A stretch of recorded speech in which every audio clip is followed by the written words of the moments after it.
finding stuff out that you want to know. Just ask me a question that I don't know. That's why Finding Stuff Out is the name of the show. So just give me a shout and we'll figure it out with the help of some friends, and the fun never ends on Finding Stuff Out, Finding Stuff Out, Finding Stuff Out. That's what it's all about. Yeah.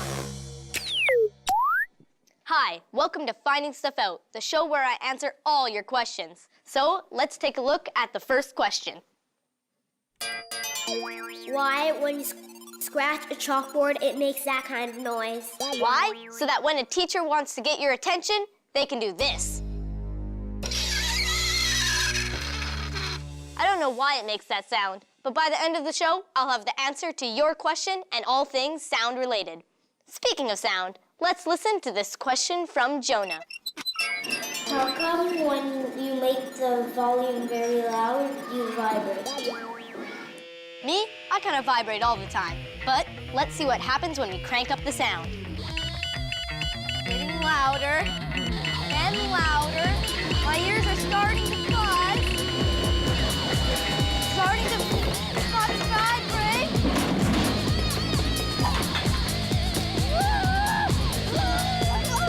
Oh my gosh, don't turn down the volume.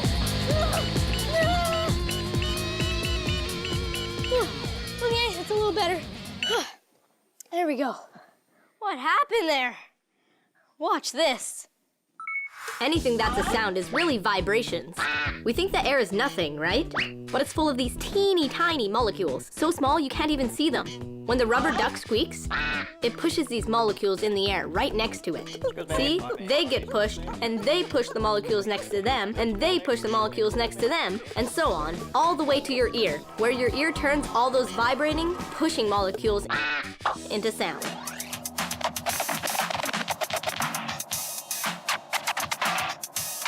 Here I am with DJ Kid Koala to talk about funky vibrations. So what do you need to become a DJ? Is it talent, musicianship, or is it some rock star sunglasses? Well, Harrison, it all boils down to vibrations.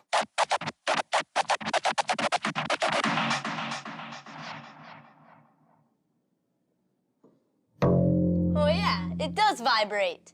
That means music is all about vibrating, right? That's right. In fact, all sound is vibrations. When I pluck this string, you can see it going back and forth at a certain speed.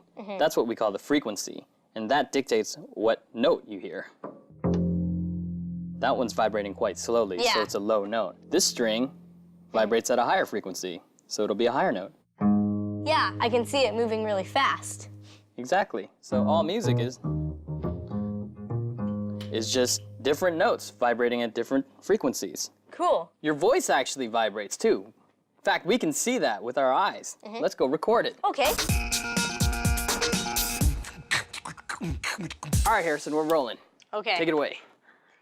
Yeah! Cool! Playing with sound is fun. That was perfect. I think we got it. Awesome. So you actually recorded that on a vinyl record? Yes, we did. Wow. My grandparents gave me a vinyl record player. Yeah, well, it's kind of an antiquated technology, but that doesn't mean it doesn't work. And for us scratch DJs, nothing beats the sound of a freshly cut vinyl record. Smells good. Harrison, for the first time in history, your voice is recorded onto vinyl. Just like the Beatles. Exactly. You better sign this. Now let's look into this Super Zoom-o-matic. Whoa, there are grooves. Groovy. When you play a record, the grooves in the record bounce the needle around here, causing it to vibrate. And those vibrations are amplified through all this equipment and come out of the speakers as sound. Cool. So can we hear it? Yeah, let's check it out. Yeah. Cool. Playing with sound is fun. So, now that it's cut onto the record, we can actually change the speed. So I can make you sound like a chipmunk by speeding up the record, causing the needle to vibrate even faster. Let's hear that. Or I can slow you way down, like this. Playing with sound is fun. Yeah! Let's jam.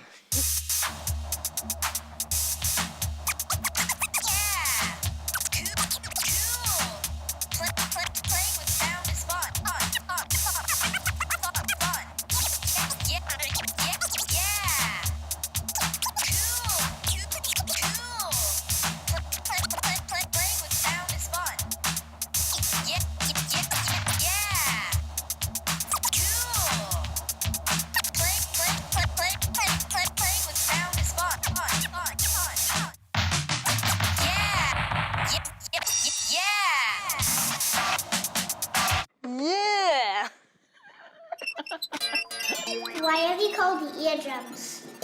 Well, inside each of our ears, there's a thin membrane, not unlike this skin here on this drum. Is the eardrum why we hear sounds in our ear? Partly, sound enters our ear and vibrates this membrane. Then, the sound is transmitted through these 3 tiny bones and into the cochlea, which is a little snail-like structure in your ear that's full of fluid and tiny, tiny little hairs. So those 3 tiny bones transmit the vibrations through the fluid, and those hairs pick up the vibrations and send little messages to your brain, which then tells your brain that you're hearing a sound. Ah, I feel a song coming on. I agree. Let's hear it. Here we go.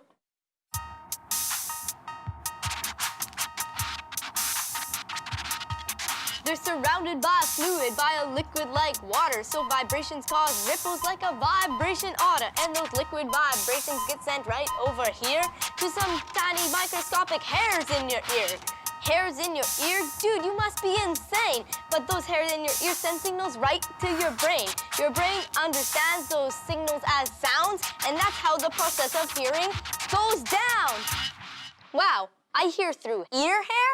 That's both cool and weird. You know these hairs in your ears, they're not quite like the hair on your head. They're really, really small. And they're very sensitive hairs that send signals to your brain which allow you to hear. Cool. Now here's another similar question about vocal cords.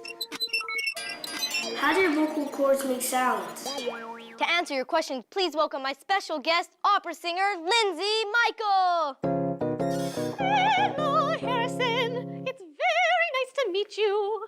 Nice to meet you too, Lindsay. So how do we make sounds with our vocal cords? Basically, the air goes through your vocal cords and then they vibrate. But if you're talking or you're singing, it's the same thing. That's what causes the sound. Let's check it out with my Super Zoom-O-Matic. Okay.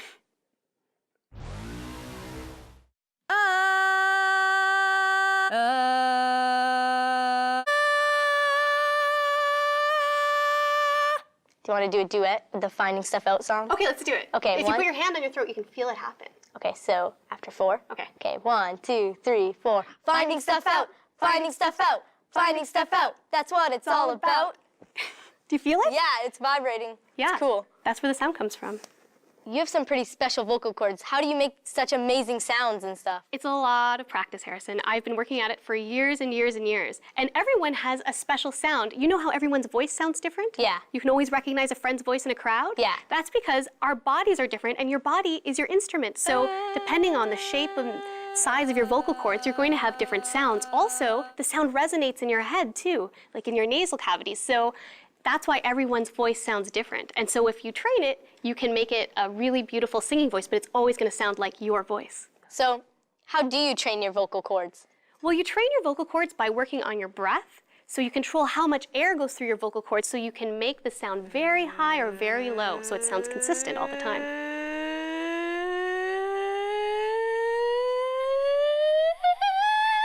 So can you sing an example of like really low to really high? Sure. So you sing a medium note, then you're using less air. So the higher and louder you are, the more air you're going to use. So if I sing a higher note, I'm using a lot more air. And my vocal cords are pulled a lot tighter. Is it possible to break your vocal cords? If you use your vocal cords too much, you know how you get calluses on your hands when you play guitars? Yeah.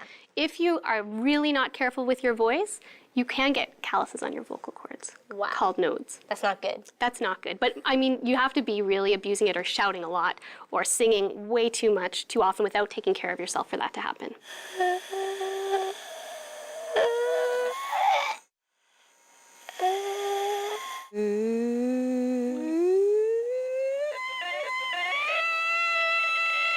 I heard that opera singers can break glass just from like a certain note or pitch or something.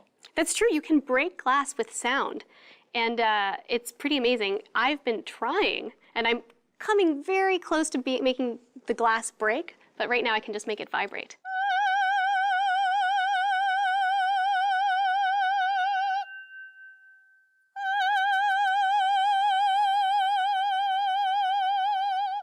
Whoa, it was moving all over. Oh, and it was ringing out. Yeah, you can hear it ring after. Yeah. So it's still vibrating from the sound. So do you think you can break it? Yeah, that's really easy, Harrison. Okay. You ready? Yeah. Hey, you're pretty funny. Okay, now here's another question. It's from Emma. If you listen to your iPod too loud, are you gonna break your eardrum? Is it true, Lindsay, if you listen to music too loud that you'll break your eardrums? Well, you probably won't break your eardrums, but you could definitely damage your hearing. You see, there's these little hairs inside your ear that vibrate to hear the sound, and if you listen to music too loud, you could permanently damage those hairs. It's those ear hairs again. Well, we know that sound can travel loud, but... How do sound waves travel so fast? They're fast, but not as fast as you might think. Check this out. Lightning causes air molecules to vibrate. That's thunder. Now we're so close to this storm, we hear the thunder as soon as we see the lightning. Like this. Whoa! Whoa! That's too close for comfort. Let's move back a bit. That's more like it. Even though the lightning is much further away, we see it almost immediately when it strikes. But the thunder, which is made at the exact same time, takes longer to get here. That's because compared to light, sound is a slowpoke. Light travels almost 1,000,000 times faster than sound. Why are concerts so loud?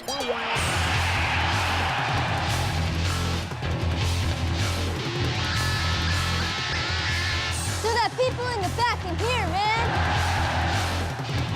So if you're sitting in the front, you should probably bring some earplugs so that it blocks out some of the vibration. I think I heard another question. When whales go...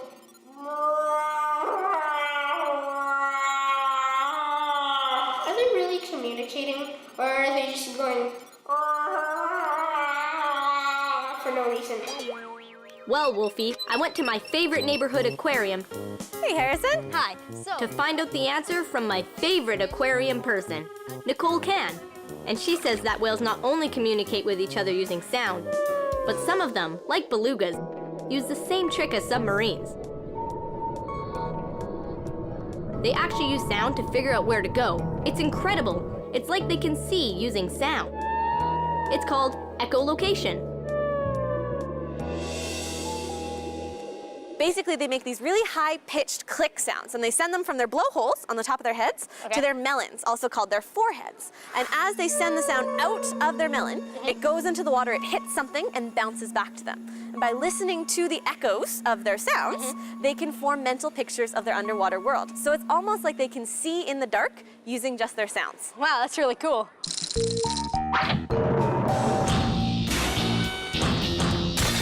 Uh-oh. Do try this at home.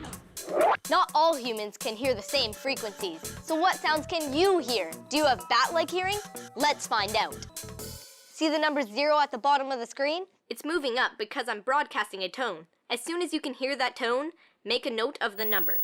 If there are any adults in the room, ask them to try this with you. Here we go again.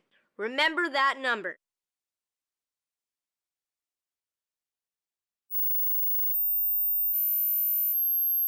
Okay, you have your number? What does it mean? Well, remember those little ear hairs we all have? As we get older, we lose the teeny tiniest of those teeny tiny hairs. Those are the ones that make the smallest vibrations and send our brain the signals for the highest frequencies. So young people who have these teeny tiniest hairs can hear higher frequencies than older people. If you heard the tone here, you hear like most 10-year-olds. If you heard it here, you hear like most 30-year-olds. And if you heard it here, your hearing is like most 70-year-olds. So no matter how mature you try to act... Hey, you heard that sound? You're a kid. No, I'm not. I'm an old man. Street Smarts! So every day we're surrounded by sounds, ones that we like and ones that we dislike. So right now I want to know what your favorite sound is. The sound of water? A horn.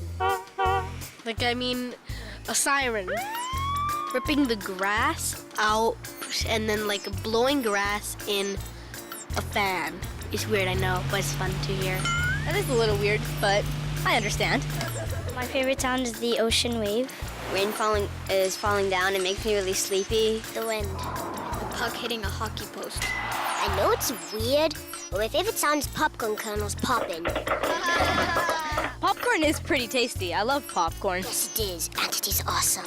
So there you have it. Some sounds we like, and some sounds we don't like. Can you hear me? There's so much noise right now.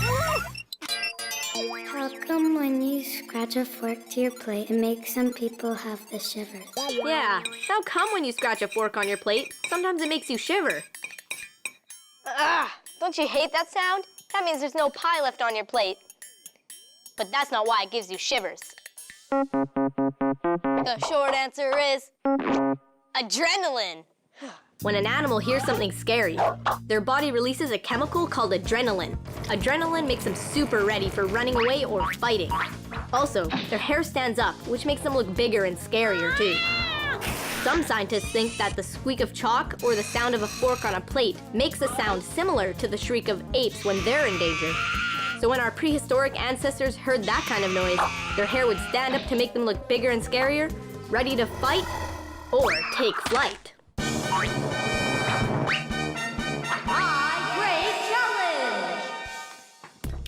Our great challengers today are Isabella.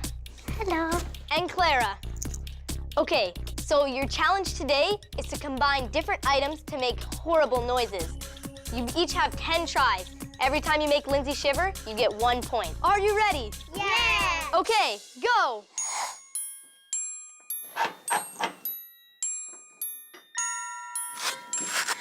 Oh, no, I don't think so. Oh, that made me shiver. That's 1 point. You got a shiver too? Oh, that was a good shiver. Oh yeah, that's a shiver. Oh. No, I don't think so. Oh, that's a good one. Yeah, that's a good shiver. Whew. I think that's pretty close. Half point for that one. Oh, no, don't think that one. No. Made me shiver. That's pretty loud. That made me shiver just because it was loud. That's Yeah. good. Oh, yeah, that's pretty terrible. Oh, I don't like that sound. That didn't give me a shiver. That was pretty shivery. Yeah, I think that's a half shiver. Yeah, I don't like that. I think that counts as a shiver. Okay. Yeah. Yeah, I still got a shiver though. So Clara has 3.5 and Isabella has 5.5. And this is your last try. So it looks like Isabella is gonna be our winner. But let's see if you can make a big splash. Yep, that definitely made me shiver. So I guess the final score is 5.5 and 4.5. Congratulations, Isabella, you're the winner. And this challenge brings us back to the original question that started this sound search. Why, when you scratch a chalkboard, it makes that kind of noise? So your big answer is, Elijah, vibration.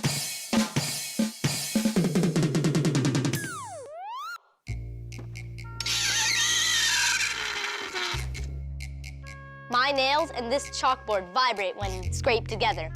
That makes the molecules in the air vibrate in the same way.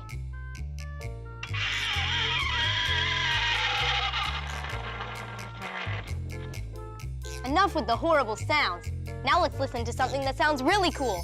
Like this, the Finding Stuff Out theme song.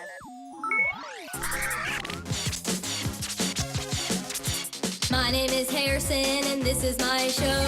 I'm finding stuff out that you want to know. Just ask me a question that I don't know. That's why Finding Stuff Out is the name of the show. So just give me a shout and we'll figure it out with the help of some friends, and the fun never ends on Finding Stuff Out, Finding Stuff Out, Finding Stuff Out. That's what it's all about. Yeah. That was fun. At least the robot thinks so. Anyway, thanks for being on my show. And thanks for watching Finding Stuff Out. Let's jam!